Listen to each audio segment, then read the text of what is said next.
Good morning student. मेरा ये पहला यूट्यूब चैनल है और पहला वीडियो है, तो मैं थोड़ी नर्वस हूँ।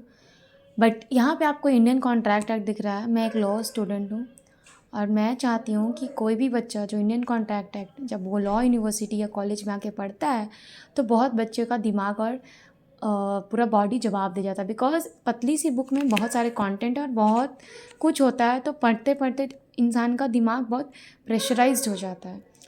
तो मैं ये प्रॉब्लम बहुत फेस कर चुकी हूँ, तो मैं चाहती हूँ कि मैं ये प्रॉब्लम किसी और को फेस ना करने दूँ, इसलिए आज मैं ये वीडियो बना रही हूँ।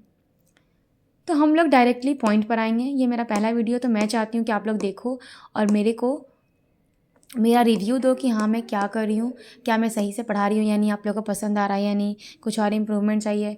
रिसोर्सेज कम है इसलिए थोड़ा वीडियो हिल रहा है, बट मैं ट्राई करूँगी कि बहुत अच्छा से मैं सब कुछ कर पाऊँ। तो इंडियन कॉन्ट्रैक्ट एक्ट 1872 का मतलब है कि ये 1872 में आया है। ओके, 9 ऑफ 1872 का मतलब है कि ये 1872 का 9th एक्ट था। मतलब उस साल का 9वां एक्ट जो आया था। ठीक है, as amended by Mediation Act 2023 का मतलब है कि 2023 में मीडिएशन को भी एज अ फॉर्मल वे में देखा जा रहा था और मीडिएशन का भी जो डिसीजन होता है वो बाइंडिंग होता है।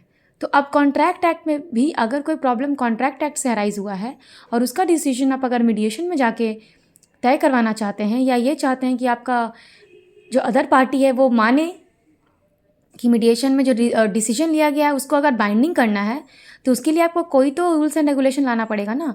तो इसीलिए यहाँ पर as amended by Mediation Act है। इसका मतलब कि आप कोई भी डिसीजन अगर कॉन्ट्रैक्ट एक्ट में आप लेना चाहते हैं, कॉन्ट्रैक्ट एक्ट से जो इशू है उससे रिलेटेड कोई भी डिसीजन अगर आपको मीडिएशन से मिल रहा है तो वो बाइंडिंग होगा। 32 ऑफ 2023 आप समझ गए होंगे।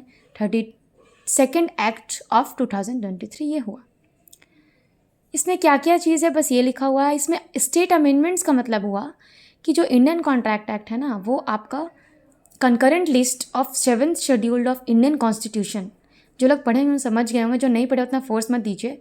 बस इतना समझिए कि जो कंकरेंट लिस्ट एक लिस्ट होता है जिसमें जो लॉज है वो स्टेट गवर्नमेंट और सेंट्रल गवर्नमेंट दोनों बनाती है। तो स्टेट गवर्नमेंट और सेंट्रल गवर्नमेंट दोनों अगर लॉज बनाएगी तो जाहिर सी बात है कि हर एक स्टेट में भी उसी सेम सब्जेक्ट मैटर पे अलग अलग लॉज हो सकते हैं और स्टेट गवर्नमेंट का एक अलग लॉज हो सकता है।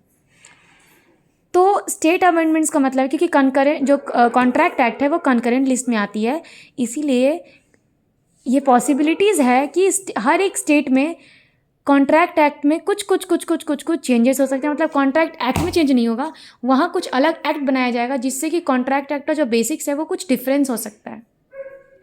वो हर एक स्टेट पे डिपेंड करेगा कि हर एक स्टेट में आप जाएंगे तो कुछ अलग अलग आपको चीज़ जानने को मिलेगी एग्रीमेंट से रिलेटेड।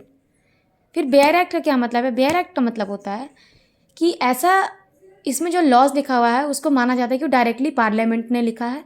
पार्लियामेंट ने जो भी लॉज लिखा होता है उसमें कुछ बुक्स का रिव्यू नहीं होता, ना केसेस होता है, कुछ नहीं होता, उसमें बस लॉज होते हैं। इसी तरह से इसमें भी वही होता है, बट इसमें शॉर्ट कमेंट्स लिखा हुआ है। इसका मतलब इसमें कहीं कहीं पे कमेंट्स हैं ऐड किए हुए। आप जब ये बुक खोलेंगे तो आपको कमेंट्स पार्ट भी दिखेगा कि कहाँ पे कमेंट्स होते हैं।